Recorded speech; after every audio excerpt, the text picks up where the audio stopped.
who is this lady in that picture, and I was told that this is the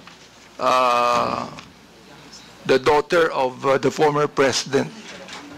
Now, you said, yung anak ka ng presidente, kapatid ka ng VP, mayor at congressman, pero kailangan mo magbenta ng deodorant sa TikTok with matching actual application of deodorant sa kilikili mo because sayang ang pera para may pambili ka ng luho. Samantalang ang anak ng mga congressman lang na kung sino-sino nag-aaral abroad sa Europe at Switzerland at walang alam sa buhay, akala hardworking lang ang kanilang mga magulang. I would like to understand this. I would like to understand what you feel about this. Now, you tell us right here in this committee, anong ibig sabihin nitong impression na ito?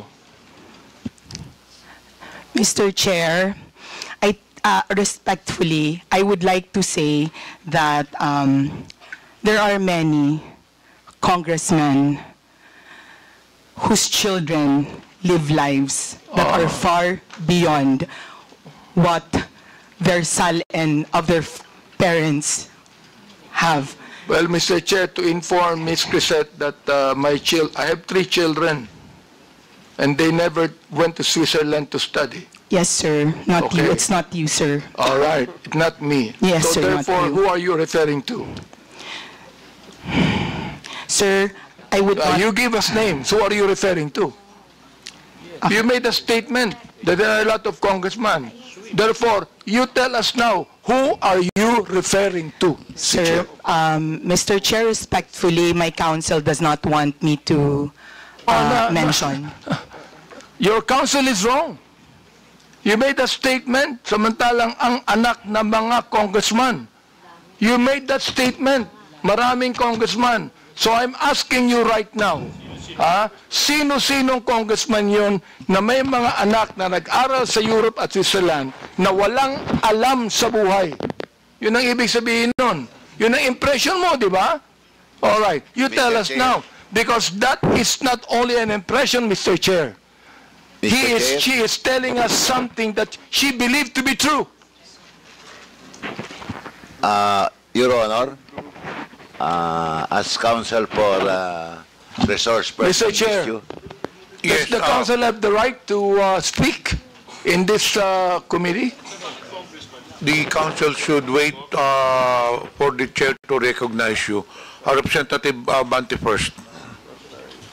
Right, I'd like to find out. Because look, nung sinabi mo, ang mga anak ng congressman lang na kung sino-sino nag-aaral abroad sa Europe at Switzerland at walang alam sa buhay. That is not only writing what you feel. It is writing what you know. That's your conclusion. Therefore, I would like to find out, sino ang tinutukoy mong congressman dito? Ipangalan mo na. Oh, palagay ko walang congressman. Matatakot dito. Meron bang mali, Mr. Chair?